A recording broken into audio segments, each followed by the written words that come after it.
ಇದು ಕೂಡ ಬಿಜೆಪಿ ಟೀಕೆಗೆ ತಗೊಂಡಿದ್ದಾರೆ ವಿಚಾರವನ್ನು. ಅವರು ಸರ್ಕಾರ ವಿರುದ್ಧ ಫೈಟ್ ಮಾಡಿದ್ರು, ಮುಖ್ಯಮಂತ್ರಿಗಳ ವಿರುದ್ಧ ಫೈಟ್ ಮಾಡಿದ್ರು, ಈ ಕಾರಣಕ್ಕಾಗಿ ಮಾತನಾಡಿದ್ದು ನೋಡಿ. ಭಾರತೀಯ ಜನತಾ ಪಾರ್ಟಿ ಮುಖಂಡರುಗಳ ಅರ್ಥ ಮಾಡ್ಕೋಬೇಕಪ್ಪ.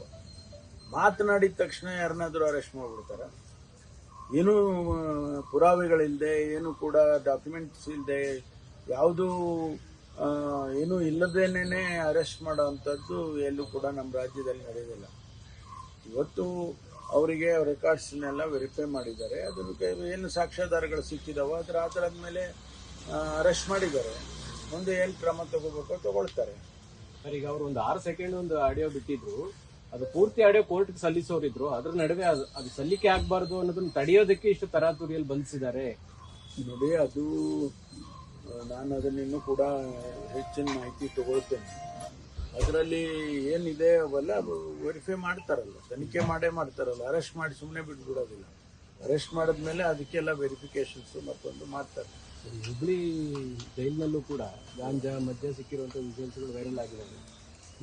ಅಷ್ಟು ಸಿಟ್ಟಾಗಿ ಎಲ್ಲ ಮಾನಿಟರಿಂಗ್ ಮಾಡುವಂತ ಸಂದರ್ಭದಲ್ಲೂ ಕೂಡ ಇದು ಹೆಂಗ್ ಆಗ್ತಾ ಇದೆ, ಅಥವಾ ಇದು ಏನಾದ್ರು ಹಳೇದ ಏನ್ ಸರ್ ಏನೋ ಮಾಹಿತಿ ಇದೆ? ನೋಡಿ, ನಾವು ರಾಜ್ಯದಲ್ಲಿ ಎಂದಿಗಿಂತಲೂ ಕೂಡ ಈಗ ಈ ಗಾಂಜಾ ಮತ್ತು ಈ ಡ್ರಗ್ಸ್ ಬರ್ತಾ ಇರ್ತಕ್ಕಂಥದ್ದನ್ನ ಹಿಡಿಯೋದಕ್ಕೆ ಮತ್ತು ಕ್ರಮ ತಗೊಳ್ಳೋದಕ್ಕೆ ಬಹಳ ಕಠಿಣವಾಗಿ ಹೊರಟಿದ್ದಾರೆ.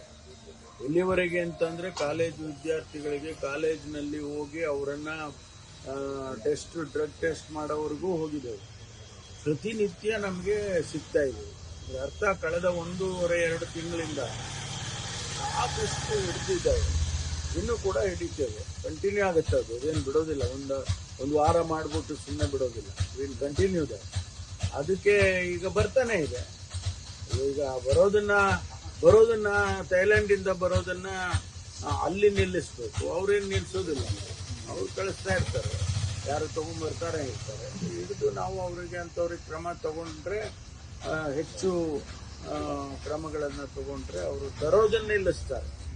ತರೋದನ್ನ ನಿಲ್ಲಿಸಿದ್ರೆ ಸಾಕಲ್ಲ. ಜೈಲೊಳಗೂ ಹೆಂಗೆ ಸರ್? ಅಲ್ಲಲ್ಲ, ಈಗಾಗಲೇ ನಾವು ಹೊಸದಾಗಿ DG ಅವರು ಬಂದ ಮೇಲೆ ಅವರು ಬೇರೆ ಬೇರೆ ಕ್ರಮಗಳನ್ನ ತಗೊಂಡಿದ್ದಾರೆ. ಈಗ ಬೆಂಗಳೂರಿನಲ್ಲಾಗ್ಲಿ ಬೇರೆ ಬೇರೆ ಪ್ರಿಸನ್ಸ್ ಅಲ್ಲಿ ಬಹಳ ಕಠಿಣವಾಗಿ ಕ್ರಮ ತಗೊಂಡು ಈಗ ಹೆಚ್ಚು ಕಡಿಮೆ ಕಂಟ್ರೋಲಿಗೆ ಬಂದಿದೆ. ಮೊದಲು ಕಂಟ್ರೋಲೇ ಇರಲಿಲ್ಲ. ದಿನ ಫೋನ್ ಹೋಗುತ್ತೆ, ದಿನ ಗಾಂಜಾ ಹೋಗುತ್ತೆ ಅಂತಿದ್ರಲ್ಲ, ಅದೆಲ್ಲ ಕಂಟ್ರೋಲಿಗೆ ಬಂದಿದೆ. ಈಗ ನಾವು ಕಳೆದ 15 ದಿವಸದಿಂದ ಒಂದು ಕಮಾಂಡ್ ಸೆಂಟರ್ ಮಾಡಬೇಕು ಅಂತ ಹೇಳಿ ಮಾಡಿಸಿದ್ದೆ. ಅದು ಈಗ ಪ್ರತಿಯೊಂದು ಜೈಲಿನಿಂದನೂ ಕೂಡ ನಮಗೆ ಇಲ್ಲೇ ನಮ್ಮ ಹೆಡ್ ಕ್ವಾರ್ಟರ್ಸ್ನಲ್ಲೇ ಅಲ್ಲಿ ಜೈಲಿನಲ್ಲಿ ಏನಾಗ್ತಾ ಇದೆ ಅಂತ ನೋಡ್ಬೋದು ಅಂತ ಅದೆಲ್ಲ ಮಾಡ್ತಾ ಇದ್ದೀವಿ. ಖಂಡಿತವಾಗಿಯೂ ಅದು ಕಡಿಮೆ ಅಂತೂ ಆಗಿದೆ.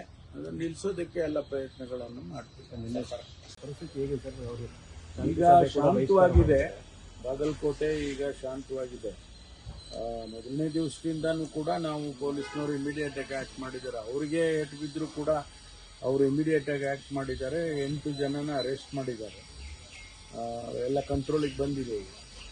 ನಾನು ಇಮಿಡಿಯೇಟ್ ಆಗಿ ನಮ್ಮ ಸೀನಿಯರ್ ಆಫೀಸರ್ಸ್ನೆಲ್ಲ IG ಮತ್ತು ADGP ಲಾ ಆ್ಯಂಡ್ ಆರ್ಡರ್ನು ಕೂಡ ಕಳಿಸಿದ್ದೇನೆ. ಅಲ್ಲಿ ಸಾಕಷ್ಟು ಫೋರ್ಸ್ ಕೂಡ ಇಟ್ಟಿದ್ದೇವೆ.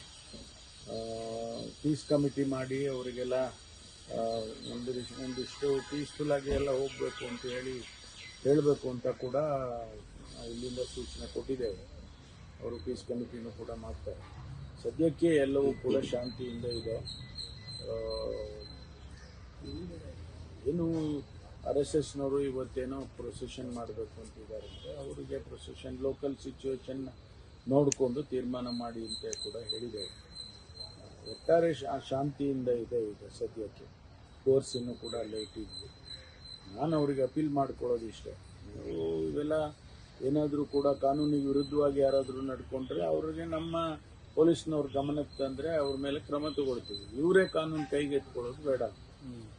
ಕಲ್ಲು ಹೊಡೆಯೋದು, ಮಾಡೋದು, ಪ್ರಚೋದನೆ ಮಾಡೋದು, ಇಂಥದ್ದೆಲ್ಲ ನಡೆದ್ರೆ ಯಾರಿಗೂ ಕೂಡ ಶಾಂತಿಯಿಂದ ಇರೋದಕ್ಕೆ ಸಾಧ್ಯ ಇಲ್ಲ. ಹಾಗಾಗಿ ನಾನು ಅವ್ರಿಗೆ ಅಪೀಲ್ ಮಾಡ್ಕೊಳ್ತೇನೆ, ಎಲ್ಲರೂ ಕೂಡ ಸಹಕರಿಸಬೇಕು ಮತ್ತು ಕಾನೂನು ನಾವು ಮೇಂಟೈನ್ ಮಾಡೋದಕ್ಕೆ ನಮಗೆ ಸಹಕರಿಸ್ಬೇಕು ಪೊಲೀಸ್ ಇಲಾಖೆಗೆ ಅಂತೇಳಿ ನಾನು ಅವರಿಗೆ ಮುಖಂಡರುಗಳಿಗೆ, ಅಲ್ಲಿನ ಸ್ಥಳೀಯ ಮುಖಂಡರುಗಳಿಗೆ ಅವ್ರಿಗೆಲ್ಲ ಅಪೀಲ್ ಮಾಡ್ಕೊಳ್ತೇನೆ. ಶಾಂತಿ ಸಭೆ ಕರೆದ್ರು ಕೂಡ ಸರ್ ಬಂದಿಲ್ಲ ಅನ್ನೋಂಥದ್ದು ಇದೆ ಸರ್. ಅದು ಹಿಂದೆ ನಾನು ವಿಚಾರ ಮಾಡಿದೆ, ಹಿಂದೆ ಒಂದು ಪದ್ಧತಿ ಮಾಡಿದ್ದಾರೆ, ಏನೋ ಯಾಕೆ ಮಾಡಿದ್ರೋ ಗೊತ್ತಿಲ್ಲ. ಶಾಂತಿ ಸಭೆ ಮಾಡಬೇಕು ಅಂತ ಅಂದರೆ ಅವ್ರನ್ನೇ ಬೇರೆ ಒಂದು ಸಮುದಾಯದವ್ರನ್ನೇ ಬೇರೆ ಕರೆಯೋದು, ಇನ್ನೊಂದು ಸಮುದಾಯನೇ ಬೇರೆ ಕರೆಯೋದು, ಆ ಥರ ಮಾಡಿದ್ದಾರೆ. ಶಾಂತಿ ಸಭೆ ಅಂತ ಅನ್ನಿಸ್ಕೊಳ್ಳೋದೇ ಇಲ್ಲ. ಅದಕ್ಕೆ ನಾನು ಹೇಳಿದೆ ಎಲ್ಲರನ್ನೂ ಒಟ್ಟಿಗೆ ಸೇರಿಸಿ ಮಾಡಿಯಪ್ಪ ಅಂತ.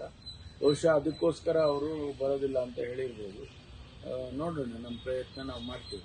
ಈ ಘಟನೆ ಇಟ್ಕೊಂಡು ಬಿಜೆಪಿ ಸರ್ಕಾರನ ಟೀಕಿಸ್ತಾ ಇದೆ. ಅಂದ್ರೆ ಕಾಂಗ್ರೆಸ್ ಸರ್ಕಾರ ಇರೋದ್ ಕಾರಣಕ್ಕಾಗಿ ಇಷ್ಟೊಂದು ಧೈರ್ಯ ಬಂದಿದೆ, ಪುಂಡರಿಗೆ ಕಲ್ತೂರುವಂತ ಪರಿಸ್ಥಿತಿ ನಿರ್ಮಾಣ ಆಗ್ತಾ ಇದೆ. ಓಲೈಕೆ ಕಾರಣಕ್ಕಾಗಿ ಅವರು ಅದನ್ನ ಹೇಳ್ತಾನೆ ಇದ್ದಾರೆ, ಓಲೈಕೆ ಮಾಡ್ತೀವಿ ಅಂತಾನೆ ಹೇಳ್ತಾನೆ ಇದ್ದಾರೆ. ನಾವು ಒಂದು ಮಾತು ಹೇಳೋದಕ್ಕೆ ಬಯಸ್ತೀವಿ, ಕಾನೂನು ಎಲ್ಲರಿಗೂ ಒಂದೇ. ಕಾನೂನು ಒಬ್ಬರಿಗೊಂದು ಮಾಡಲಿಲ್ಲ, ಕಾನೂನು ಒಂದೇ ಇದೆ. ಯಾರಾದರೂ ಕೂಡ ಇಂಥ ಘಟನೆಗಳು ಮಾಡಿದವ್ರು ನಾವ್ಯಾರೂ ರಕ್ಷಣೆ ಮಾಡೋಕ್ಕೆ ಹೋಗೋದಿಲ್ಲ. ಅವ್ರನ್ನ ಕಲ್ತೂರಾಟ ಮಾಡಿ ಕಲ್ಲೊಡೆದವ್ರಿಗೆ ನೀವು ರಕ್ಷಣೆ ಮಾಡ್ತೀವ?